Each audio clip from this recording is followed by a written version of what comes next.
Okay, well, first, I was in Cincinnati at Contemporary Dance Theater with Jefferson James, and I met a woman named Jan Van Dyke who was a guest choreographer. Jan convinced me to move to Washington, D.C. and work with her at Dance Project, Inc.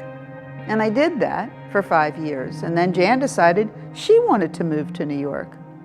But I'm Washingtonian, and I didn't want to move to New York, so I had to open my own space. I modeled it after Dance Project, Inc., and I opened Dance Place in 1980. I first came to perform from New York. I was a professional artist there, and over the next several years I continued to come as a performer and as a teacher. And then when things completely changed in my life, living in New York, I thought I'd come here to see if DC would be a base for me. I started with teaching a professional class at Dance Place and then went on to do administrative work in several positions. And it's been just a wonderful, wonderful home for me and a wonderful aspect of my life.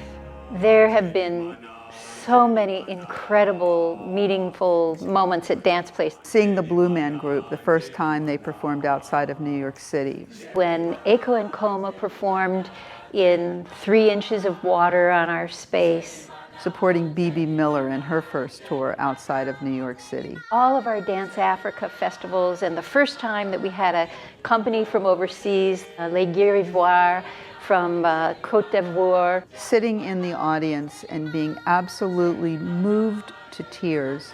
David Rousseff did his piece, Colored Children Flying By. So many highlights. Wow. We moved back into our new building, and there was the Dance Africa Festival, and all of the bathrooms failed, and they all backed up, and they all exuded from the sewer system. Talking with artists and having them defend what they're going to do on stage. There was an artist named Jess Curtis. He wanted to do a piece that involved piercing. And I have this image that they're going to be on stage piercing and blood is going to be spewing all over. And indeed, he convinced me, and it happened, and there were no problems with it.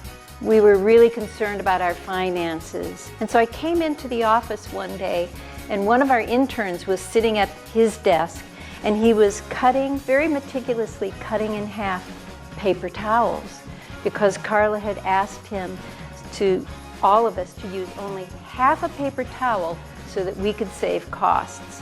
That was a memorable, important lesson. To describe my dear friend and business partner, Carla Perlow, she is so smart. She's brilliant in so many ways, as a business person, as a visionary of the organization. She's opened her arms to so many people, including myself. I just love her. Describing Deborah Riley has to be done in categories. As a dancer, she's a thoroughbred. To watch her on stage is to watch silk. And yet silk, it's smooth, it's fluid, and it's very strong. As an administrator and business partner, you wouldn't find a person who is more dedicated and reliable. As a leader, you're not going to find a kinder person. What I want to leave is that Dance Place is a special place where everyone feels valued and everyone feels welcome, to the youngest student to the oldest audience member.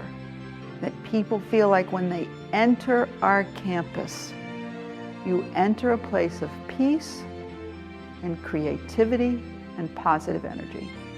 I feel really proud that I helped to build this organization.